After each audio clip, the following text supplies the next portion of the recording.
ना बात करते डेरिवेशन और न्यूमेरिकल्स की। ना इनके लिए मैं तुम्हें इस गोल्डन टिप देने वाला हूँ ना कि अभी तक अगर तुमने न्यूमेरिकल और डेरिवेशन में हाथ भी नहीं लगाया तब भी तुम न्यूमेरिकल और डेरिवेशन अच्छे से कर पाओगे। तो हेलो गाइस, फिजिक्स का एग्जाम काफी नजदीक है एंड बकवास सुनने का तुम्हारे पास टाइम नहीं है, तो एकदम पॉइंट टू पॉइंट बात करेंगे इस वीडियो में। तो मेरे साथ बोर्ड के टाइम पे लास्ट टाइम पे ऐसा हो रहा था कि फिजिक्स में बिल्कुल भी कॉन्फिडेंस नहीं आ रहा था। भले पढ़ लो चाहे कितना भी पढ़ लिया मैंने, बट फिजिक्स में कॉन्फिडेंस नहीं आ रहा था। अगर तुम्हारे साथ भी ऐसा ही हो रहा है कि फिजिक्स में तुम्हें कॉन्फिडेंस नहीं आ रहा, तुमने फिजिक्स साल भर नहीं पढ़ी है, या तुम बायोलॉजी के स्टूडेंट हो जिसकी फिजिक्स वीक है एंड तुम चाहते हो कि 90+ मार्क्स तुम्हारे फिर भी फिजिक्स में आए, तो इस वीडियो को एंड तक देखना। मैं अपनी रॉ एडवाइस तुम्हारे साथ शेयर करूंगा।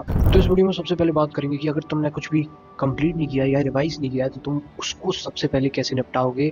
बात करेंगे मोस्ट इंपॉर्टेंट चैप्टर्स और मोस्ट इंपॉर्टेंट टॉपिक्स के बारे में, बात करेंगे डेरिवेशन एंड न्यूमेरिकल्स को तुम कैसे कर सकते हो, एंड बात करेंगे लास्ट में कि पेपर प्रेजेंटेशन क्या रहना चाहिए फिजिक्स में तुम्हारा। पहले बात करते हैं एग्जाम पैटर्न का। तो फिजिक्स का पेपर हर साल कॉन्सेप्चुअल होता जा रहा है। अब सबसे पहले बात करते हैं कि इस दिन में हम फिजिक्स निपटाएं कैसे। तो सबसे पहले तो तुम वो चैप्टर्स निपटाओ जो तुम्हारे पढ़े हुए हैं, जिनमें तुम्हें ज्यादा रिवीजन करने की जरूरत नहीं है। उनको जल्दी से जल्दी छोटा सा एक वन शॉट रिवीजन वाला या फिर अपने नोट्स पढ़ के और क्वेश्चन लगा के खत्म करो एंड आ जाओ उन चैप्टर्स में जो तुम्हारे वीक है। ना उन चैप्टर्स की बात करते हैं जिनमें तुम्हें कॉन्फिडेंस नहीं है, तो उनके लिए तुम एक वन शॉट देख सकते हो एंड बहुत ज्यादा थ्योरी वगैरह पढ़ने की जरूरत नहीं है। एंड एक काम करो कि उसकी फॉर्मूला शीट तुम लिख के तैयार कर लो, बना के रख लो। मेरे हिसाब से तुम्हें फॉर्मूला शीट अभी भी बनाओगे ना तो कोई प्रॉब्लम नहीं है।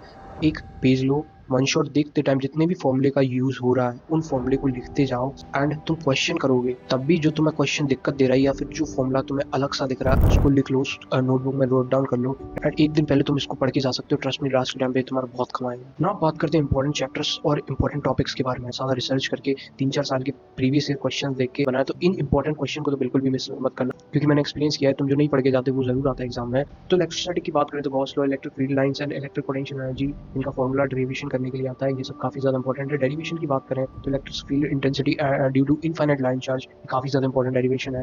And capacitance due to a parallel capacitor, ये भी काफी ज्यादा इंपॉर्टेंट डेरिवेशन है। न्यूमेरिकल्स की बात करें तो सीरीज पैरेलल में जो कैपेसिटेंस आते हैं, जो प्रॉब्लम्स आते हैं वो काफी ज्यादा पूछे जाते हैं एंड पोटेंशियल एनर्जी के भी न्यूमेरिकल्स काफी ज्यादा पूछे जाते हैं। नाउ बात करें सेकंड तुम करंट इलेक्ट्रिसिटी निपटा सकते हो एंड करंट इलेक्ट्रिसिटी मेरे हिसाब से काफी ज्यादा स्कोरिंग सब्जेक्ट है, तुम उसको इजीली खत्म कर सकते हो।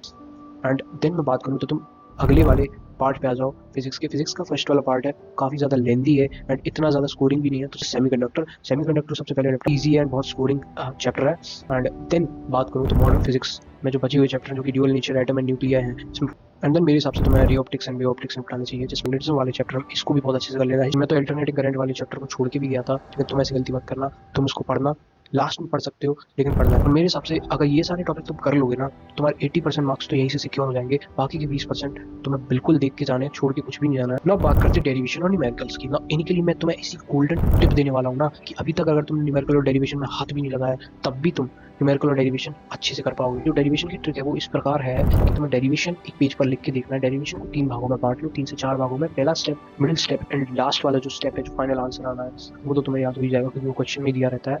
तो इन सब को एक पेज में लिखो, 3-3 4-4 स्टेप, और बीच वाले स्टेप है उनको दिमाग में रिकॉल करके देखो, दिमाग में याद करके देखो तुम्हें आ रहा है कि नहीं। एंड ट्रस्ट में सारे डेरिवेशन सिक्योर करके जाओगे। एटलीस्ट 3 से 4 स्टेप तो उसमें लिख के आओगे जो कि तुम्हारे मैक्सिमम मार्क्स तुम्हें दिला देगा डेरिवेशन। अब बात करें न्यूमेरिकल की, तो बच्चे बोल रहे हैं कि न्यूमेरिकल से बहुत ज्यादा डर लगता है। मुझे भी न्यूमेरिकल से बहुत ज्यादा डर लगता था, लेकिन अब ऐसा है कि न्यूमेरिकल तुम छोड़ के नहीं जा सकते क्योंकि बहुत ज्यादा कंसेप्चुअल पेपर आने लगा है फिजिक्स का। तुम्हें पीवाईक्यूज जरूर निपटाने हैं फिजिक्स में। पीवाईक्यूज निपटा के तुम मार्क कर लो उन पीवाईक्यूज को, क्योंकि वो तुम्हारे लास्ट के दिन तुम रिवाइज करके जाओगे। ट्रस्ट में जितना तुम प्रैक्टिस करके जाओगे ना उतना ज्यादा तुम्हारा कॉन्फिडेंस बनेगा फिजिक्स में। जितने तुम न्यूमेरिकल प्रैक्टिस नहीं करोगे उतना अंडर कॉन्फिडेंट होगे कि यही सारे क्वेश्चन तुम्हें मार्क कर लेने हैं। एंड लास्ट के दिन के लिए तुम्हारे पास 3 मटेरियल हो जाएंगे। पहला फॉर्मूला शीट, दूसरा डेरिवेशंस के जो 3-4 स्टेप वाले जो पेजेस थे, और तीसरे जो इंपॉर्टेंट क्वेश्चन। ट्रस्ट मी, अगर ये सब तुमने कर लिया तो मैं गारंटी के साथ बोल सकता हूँ कि फिजिक्स में 90+ मार्क्स कोई नहीं रोक सकता तुम्हारे। मैं कुछ गोल्डन टिप्स मैं तुम्हें देना चाहूंगा जिसमें पेपर प्रेजेंटेशन की टिप्स भी हैं। तो सबसे पहले बहुत कॉमन सी मिस्टेक तुम करते हो कि टाइम मैनेजमेंट। ट्रस्ट मी, मेरे फिजिक्स में 95 मार्क्स बिल्कुल आ रहे थे, लेकिन टाइम मैनेजमेंट की वजह से वो नहीं आया, क्योंकि लास्ट में मैंने कुछ सारे क्वेश्चन मिस कर दिए।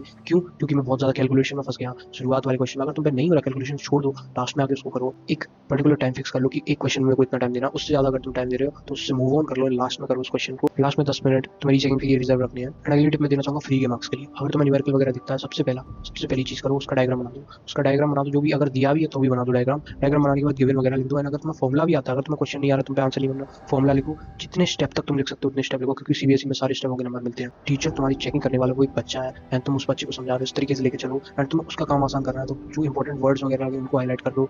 एंड जो भी तुम्हें हो सके वो करो कि तुम्हारी कॉपी अलग से उठ के आए, उसको केवल वही दिखे जो कि अच्छा है।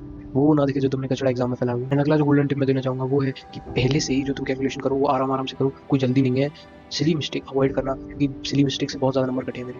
एंड एक और रीज़न है इसका कि तुम रीचेकिंग में बार बार कैलकुलेशन करके नहीं देख सकते, तो तुम्हें पहली बार में कैलकुलेशन इतनी अच्छे तरीके से करना है कि रीचेकिंग की जरूरत ना पड़े। एंड यूनिट पर बहुत ज़्यादा ध्यान देना कि किस यूनिट में क्वेश्चन पूछ रहा है एंड किस यूनिट में तुम आंसर निकाल लो। इसमें बहुत ज़्यादा मिसकैलकुलेशन हो जाता है, नंबर कट जाते हैं इसमें। तो इतना ही सब तुम्हें करना है, फॉर्मुला शीट बना लो, डेरिवेशन के पेजेस बना लो एंड न्यूमेरिकल्स जो इंपॉर्टेंट लग रहे हैं उनको कर लो। एंड बस तुम्हारा फिजिक्स का पेपर सॉर्टेड है, कोई नहीं रोक सकता तुम्हारे 90+ marks. And trust me, believe करो अपने आप पे। फिजिक्स की एक दिन पहले तक भी तुम्हें कॉन्फिडेंस नहीं आएगा, लेकिन तुम्हें अपने आप पर विश्वास रखना, सेल्फ डाउट में नहीं जाना है, कि इससे तुम्हारा पेपर ही बिगड़ेगा। एंड फोड़ के आना इस बार फिजिक्स में।